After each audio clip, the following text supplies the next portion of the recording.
잠깐 기도드리겠습니다. 하나님, 주의 말씀을 들고 강단에 섭니다. 성령님 함께해 주셔서 이곳에서 선포되어지는 말씀이 주의 말씀이 되게 하시고 진리와 생명의 말씀이 되게 하소서. 예수님의 이름으로 기도드립니다. 아멘. 제가 여기 강단에 마지막으로 처음 선 때가 2009년도였습니다. 졸업한 지 20년이 됐을 때 2009년도에 장신대 채플에 와서 설교를 한번 했습니다.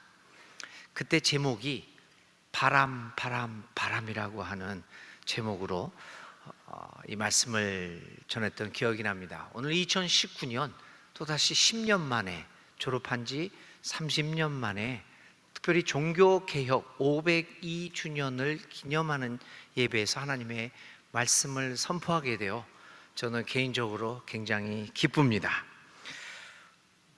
오늘은 종교개혁 502주년을 기념하는 예배로 드리고 있습니다. 오늘의 상황에서 우리는 당시 종교개혁의 의미를 어떻게 이해할 수가 있겠습니까? 개인적으로 저는 이렇게 생각합니다. 500년 전의 종교개혁을 교회와 사제들에게 붙잡혀 있던 성경과 신앙을 교인들에게 되돌려준 사건이다. 성경을 교회의 손에서 민중의 손으로, 성직자의 전유물에서 민중의 공공의 소유로 전환시킨 것이 500년 전의 종교개혁이다. 저는 이렇게 이해를 하고 있습니다. 물론 여러 가지 다른 의미로 이야기를 할 수도 있겠지만 교회와 성직자에게 붙잡혀 있던 이 성경과 은혜와 그리스도를 사람들에게 되돌려준 사건입니다. 그러면 500년 이상이 흐른 오늘의 상황에서, 그리고 우리의 시대에서, 특별히 한국적인 상황에서 종교개혁의 의미는 어떻게 이해되어져야 하는 것일까요? 이에 대하여 저는 오늘의 종교개혁은 다음과 같은 차원으로부터 이해되어져야 한다고 믿습니다. 그리고 그것은 최근에 발생한 사건이기는 하지만 그러나 근본적으로 그리고 근원적으로 우리의 신앙과 한국 교회를 혼란케 하는 사건으로부터 오늘 이 시대의 종교개혁의 의미를 생각해 보아야 합니다. 먼저는 명성교회의 세습 사건을 중심으로, 그 사건이 우리 한국 교회를 뒤흔들고 있는데 그 사건을 중심으로 생각해 보면 우리는 이번 502주년을 맞이하는 종교개혁은 교회 성장과 교회의 안정이라고 하는 이 자본주의적 욕망으로부터 우리 교회가 정의와 평화와 사랑과 생명의 하나님 나라의 가치관을 향한 전의로 이 종교개혁을 이해해야 한다고 생각을 합니다.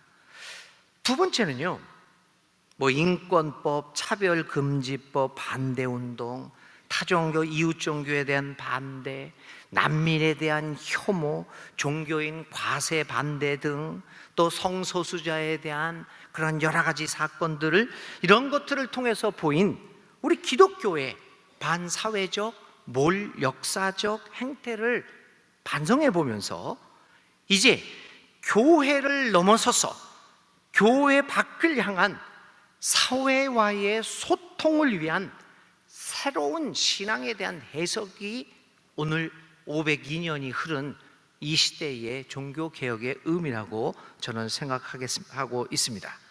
이것뿐이겠습니까?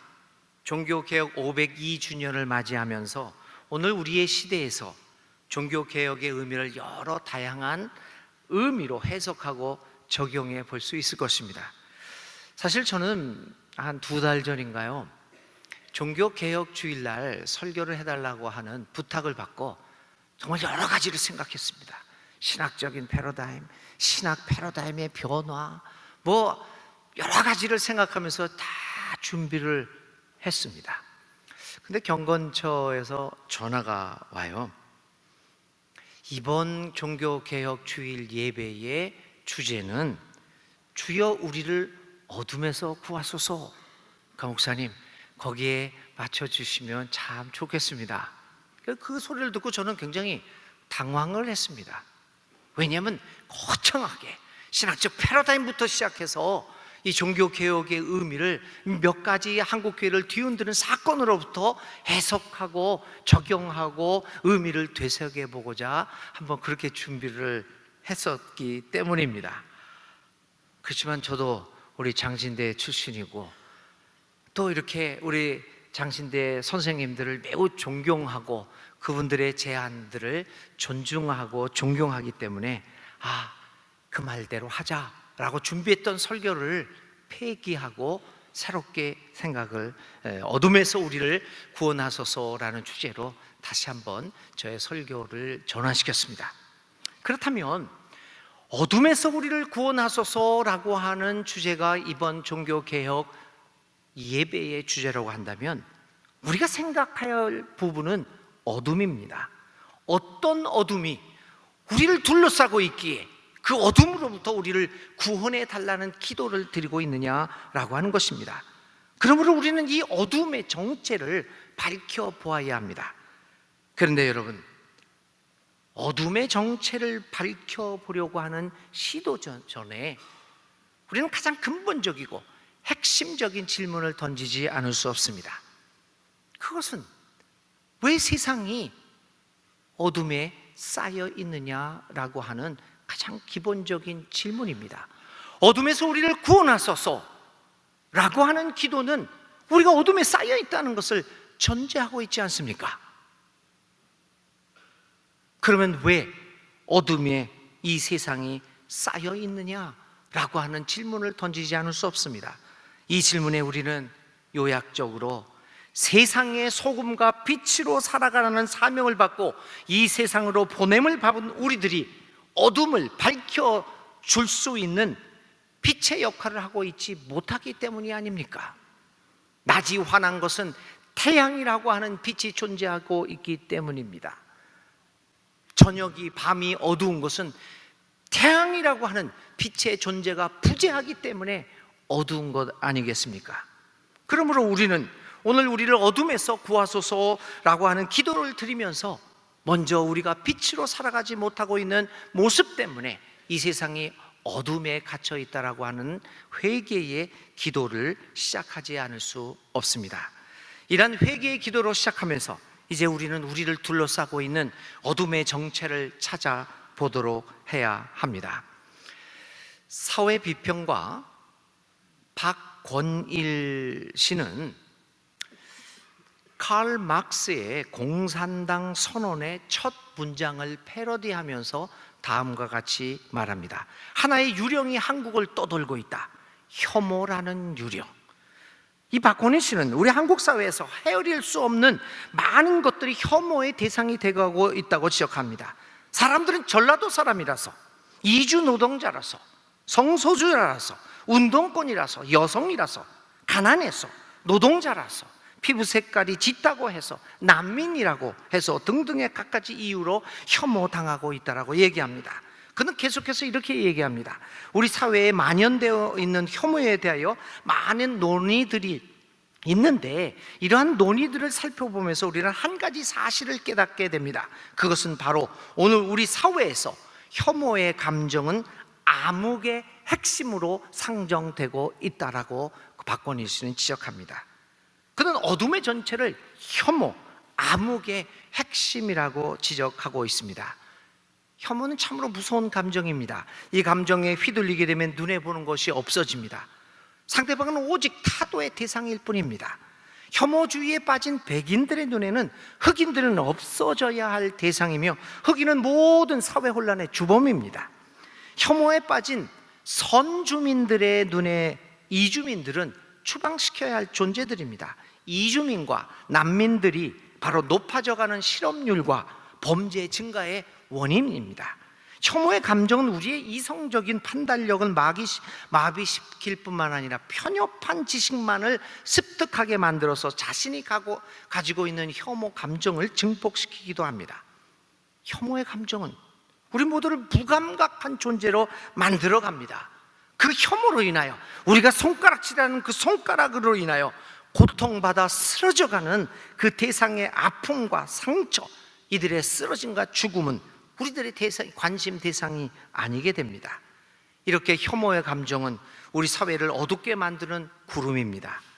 그래서 우리는 오늘 우리를 어둠에서 구원하라 하소서라는 기도를 드리면서 구체적으로 우리의 삶을 어둡게 만드는 암흑의 핵심인 혐오로부터 구원해 달라고 기도하는 것입니다. 그런데 이 혐오의 감정에 대한 연구를 조금 더 심화해 보면 우리가 놀라운 사실을 하나 발견하게 됩니다. 혐오는 원인이 아니라 증상이라고 하는 것을 발견하게 됩니다. 혐오는 원인이 아니라 결과입니다. 이 혐오를 증상으로만, 현상으로만 연구하고 거기에 대해서 몰두하게 될 때 자칫하면 근본적인 대책 마련에 실패할 수도 있다는 것입니다.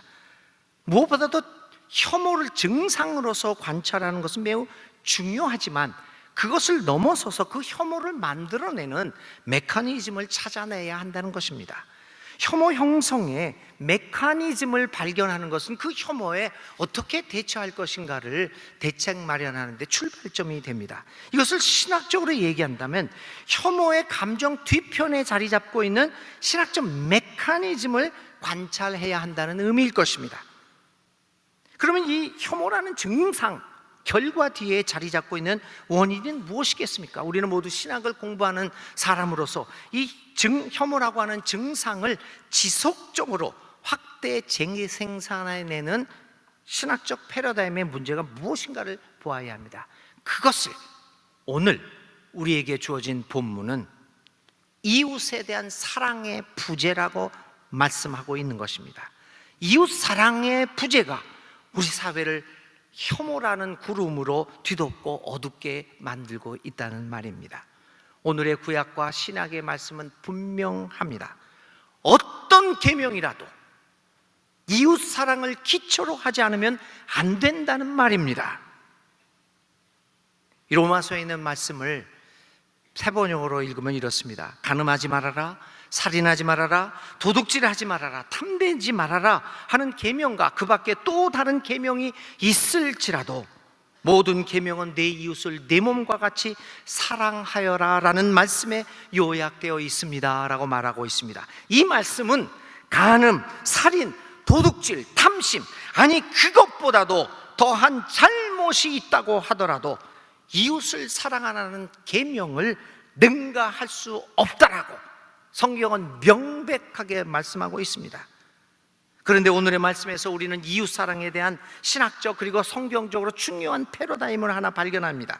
이웃 사랑에 있어서 중요한 것은 내 몸처럼이라는 말입니다. 이웃을 내 몸처럼 사랑하라고 하는 것입니다. 그런데 이웃 사랑은 이웃을 내 몸처럼 여기게 될 때 가능한데 여기서 중요한 것은 이웃과 내가 독립적으로 존재하는 것이 아니라는 말씀입니다. 오늘의 본문에서 이웃과 내 몸은 한 몸으로 받아들여야 합니다. 이웃은 이웃이고 나는 내가 아닙니다. 이웃이 나입니다. 내가 이웃입니다. 이웃과 나를 독립적으로 구분해서 이웃을 내가 나를 사랑하는 것처럼 사랑하는 말이 아닙니다. 이웃이 나라고 하는 얘기입니다. 내가 이웃이고 이웃이 나입니다. 이웃을 나와 동일시 여길 때 우리는 비로소 성경의 말씀 내 몸처럼 이웃을 사랑하라라는 성경의 말씀의 의미를 제대로 깨닫게 됩니다. 이웃 안에서 발견되는 내 안에서 발견되어지는 이웃, 내 몸과 내 몸의 구별이 없어질 때 우리는 우리를 뒤덮고 있는 혐오의 어둠의 구름으로부터 구원받고 해방되어질 것입니다. 혐오는 증상이라고 말씀드렸습니다. 그 증상 뒤에는 이웃을 내 몸처럼 여기지 못하는 그 패러다임이 있습니다. 그 원인을 파악하고 그것을 극복하고자 하는 시도를 할 때 혐오의 어두운 구름은 사라지게 될 것입니다. 오늘의 설교 제목이 내 몸 내 몸입니다. 우리는 내 몸인지 내 몸인지 내 몸인지 내 몸인지 발음이 잘 구별이 안 됩니다. 저는 우리 한국어가 참 아름답습니다. 내 몸인지 내 몸인지 내 몸인지 내 몸인지 왜 구별이 안 됩니까? 내 몸과 내 몸이 한 몸이기 때문이 아니겠습니까? 내 몸이 내 몸이고 내 몸이 내 몸이라고 할 때 어찌 오늘 내가 이웃을 향하여 내뿜고 있는 그 말이나 행동을 계속할 수가 있겠습니까? 저기 저 쓰러져 가고 있는 그 사람이 우리와 다르다고 해서, 다른 생각을 하고 있다고 해서 그렇게 손가락질하고 있는 그 사람이, 저렇게 쓰러져 가고 있는 그 사람이 바로 나인데 어떻게 계속해서 험악한 말과 행위를 계속할 수 있겠습니까? 내 몸이 내 몸이고 내 몸이 내 몸입니다. 내 몸과 내 몸을 구별하거나 차별하지 않고 한 몸으로 이해하게 될 때 오늘 삶의 혐오의 어둠으로부터 구원받게 될 것입니다. 사랑하는 하고 여러분, 신학도 여러분, 종교개혁 502주년 우리는 하나님께 기도합니다. 하나님, 우리를 어둠으로부터 구원하소서. 기도합시다. 하나님, 우리를 어둠으로부터 구원하소서. 우리를 불쌍히 여기시고 우리에게 자비와 긍휼을 베푸셔서 내 몸 내 몸 구별하지 않고 이웃에서 나를 발견하고 내 속에서 이웃을 발견하는 진정한 그리스도의 사람들이 되게 하소서. 예수님의 이름으로 기도를 드립니다. 아멘.